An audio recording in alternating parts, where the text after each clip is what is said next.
question of how and why the United Nations is the crux of the great conspiracy to destroy the sovereignty of the United States and the enslavement of the American people within a UN one-world dictatorship is a complete and unknown mystery to the vast majority of the American people.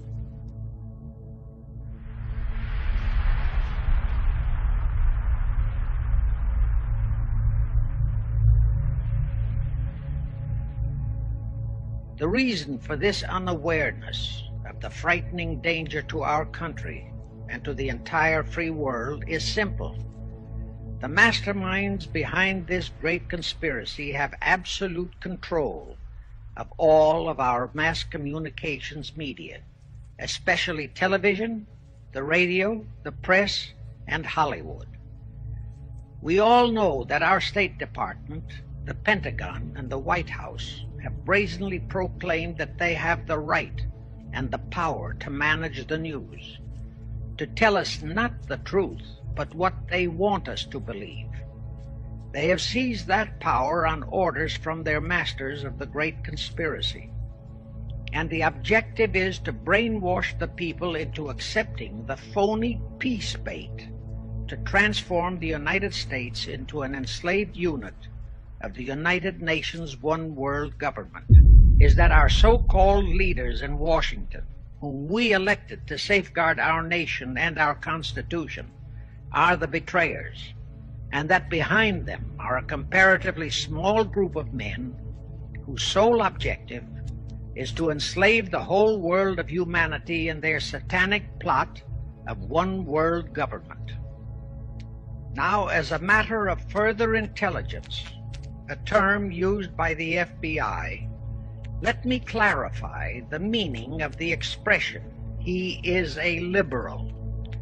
The enemy, meaning the one-world conspirators, have seized upon that word liberal as a cover-up for their activities. It sounds so innocent and so humanitarian to be liberal. Will make sure that the person who calls himself a liberal or is described as a liberal is not in truth a red. Now then, this satanic plot was launched back in the 1760s when it first came into existence under the name of the Illuminati. This Illuminati was organized by one Adam Weishaupt, born a Jew, who was converted to Catholicism and became a Catholic priest, and then, at the behest of the then newly organized House of Rothschild, defected and organized the Illuminati. Naturally, the Rothschilds financed that operation, and every war since then, beginning with the French Revolution, has been promoted by the Illuminati, operating under various names and guises. In the United States, they set up what they called the Council on Foreign Relations, commonly referred to as the CFR. And this CFR is actually the Illuminati in the United States. And its hierarchy, the masterminds in control of the CFR, to a very great extent, are the descendants of the original Illuminati conspirators. But to conceal that fact, most of them changed their original family names to American-sounding names. For example, the true name of the Dillons, Clarence and Douglas Dillon, once Secretary of the U.S. Treasury Department, is Lepowski. There is a similar establishment of the Illuminati in England, operating under the name of the British Institute of International Affairs. There are similar secret Illuminati organizations in France, Germany, and other nations operating under different names. But at all times, the operations of these organizations were and are masterminded and controlled by the internationalist bankers, who in turn were and are controlled by the Rothschilds. Now, just why did the conspirators choose the word Illuminati for their satanic organization? Weishaupt himself said that the word is derived from Lucifer and means holders of the light, using the lie that his objective was to bring about a one-world government to enable those with mental ability to govern the world and prevent all wars in the future. In short, using the word peace on earth as his bait. Perhaps the most vital directive in Weishaupt's plan was to obtain absolute control of the press so that all news and information could be slanted, so that the masses could be convinced that a one-world government is the only solution to our many and varied problems. Now do you know who owns and controls our mass communications media? I'll tell you, practically all the movie lots in Hollywood is owned by the Lehmans, Kuhn Loeb and Company, Goldman Sachs, and other internationalist bankers. All the national radio and TV channels in the nation are owned and controlled by those same internationalist bankers. In 1834, the Italian revolutionary leader Giuseppe Mazzini was selected by the Illuminati to direct their revolutionary program throughout the world. Mazzini had enticed an American general named Albert Pike into the Illuminati. Pike was fascinated by the idea of a one-world government, and ultimately he became the head of this Luciferian conspiracy. Between 1859 and 1871, he, Pike, worked out a military blueprint for 3 world wars and various revolutions throughout the world, which he considered would forward the conspiracy to its final stage in the 20th century. Long before Marconi invented radio, the scientists in the Illuminati had found the means for Pike and the heads of his councils to communicate secretly.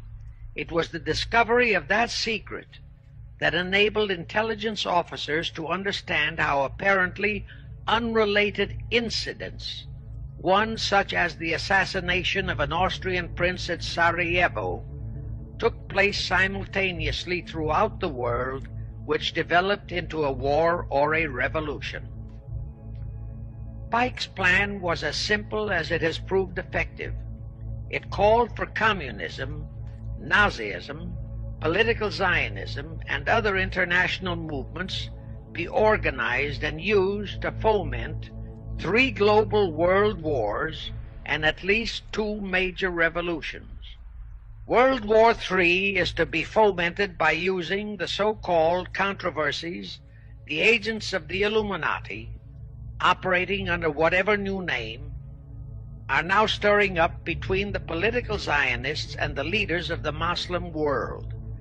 That war is to be directed in such a manner that all of Islam and political Zionism, Israel, will destroy each other, while at the same time the remaining nations, once more divided on this issue, will be forced to fight themselves into a state of complete exhaustion, physically, mentally, spiritually, and economically. Now, can any thinking person doubt that the intrigue now going on in the Near, Middle, and Far East is designed to accomplish that satanic objective? Pike himself foretold all this in a statement he made to Mazzini on August 15, 1871. Pike stated that after World War III is ended, those who will inspire to undisputed world domination will provoke the greatest social cataclysm the world has ever known. Quoting his own words, taken from the letter he wrote to Mazzini, and which letter is now catalogued in the British Museum in London, England, he said, "We shall unleash the nihilists and the atheists, and we shall provoke a great social cataclysm which in all its horror will show clearly to all nations the effect of absolute atheism." the origin of savagery and of most bloody turmoil, then everywhere the people forced to defend themselves against the world minority of revolutionaries will exterminate those destroyers of civilization, and the multitudes disillusioned with Christianity, whose deistic spirits will be from that moment on without direction and leadership, and anxious for an ideal but without knowledge where to send its adoration, will receive the true light through the universal manifestation of the pure doctrine of Lucifer, brought finally out into public view, a manifestation which will result from a general reactionary movement which will follow the destruction of Christianity and atheism, both conquered and exterminated at the same time. Anyway, the ending of the Civil War destroyed, temporarily, all chances of the House of Rothschild to get a clutch on our money system, such as they had acquired in Britain and other nations in Europe.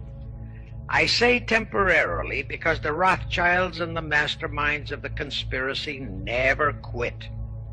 So they had to start from scratch, but they lost no time in getting started. Shortly after the Civil War, a young immigrant who called himself Jacob H. Schiff arrived in New York. Jacob was a young man with a mission for the House of Rothschild. Jacob was the son of a rabbi, born in one of Rothschild's houses in Frankfurt, Germany. After a comparatively brief training period in the Rothschilds' London bank, Jacob left for America with instructions to buy into a banking house, which was to be the springboard to acquire control of the money system of the United States. Actually, Jacob came here to carry out 4 specific assignments. Number 1, and most important, was to acquire control of America's money system.